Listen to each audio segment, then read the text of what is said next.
name is Dr. Claudia Anderson from Family Dental Care Park Ridge, and welcome to another segment of Word of Mouth Wednesday.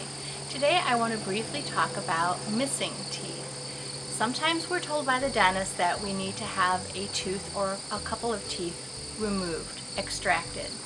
It's pretty disheartening when we get that information, and depending on the location in our mouth as to where those teeth are, we have to figure out what we're going to do about those missing teeth, about that open space.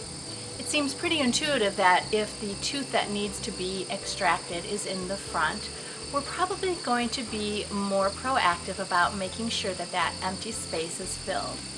We have different options, and your dentist will sit and talk with you about those options. Sometimes those options include implants, sometimes they include a bridge, and sometimes they include something that's removable. But with front teeth, we are more apt to take care of the situation more immediately.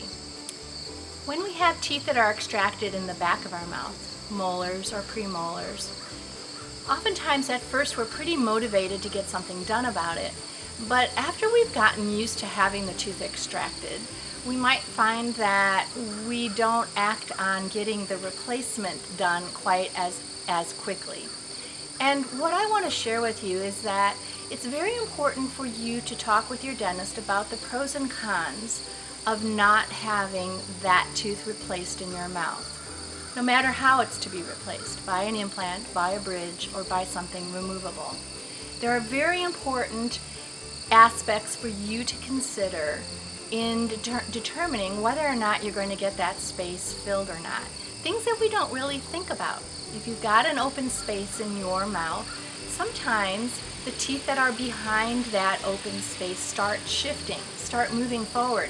And when they move forward, they don't move forward in a straight line like when you have braces, when it closes the gap. They move forward by just tipping and closing the space by tipping. And in doing that, that tooth that's tipped is now compromised quite a bit, from a support point of view, from a soft tissue point of view, from a periodontal point of view. So that's something that you need to talk about with your dentist. The other thing that sometimes happens when there's an open space that hasn't been filled is the opposite arch. So if your tooth is missing on the top jaw, sometimes the teeth on the bottom where they would have a partner tooth will, since there's an empty space on the top, will start what we call super erupting. There's nothing for that tooth to meet up against to stop it from kind of erupting further into the mouth. And this can cause problems as well. So things that we don't think about when we have a tooth extracted can occur, and they're very important for you as the person that's making these decisions to understand, so that when you decide about how, when, and what you're going to do about having an open space in your mouth, you're well informed. You've spoken with your dentist. You understand the good aspects of getting that tooth replaced and the bad aspects of not getting that replaced. So that's what I wanted to share with you today. Something that we kind of take for granted, because every once in a while we are told that we need to have a tooth extracted, and we get it extracted and then we just kind of sometimes forget about it. So think about it. Make sure you talk with your dentist about the different options you have to fill that space.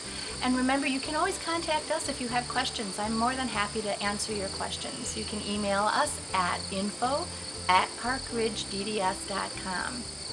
And remember, as always, we love making you smile.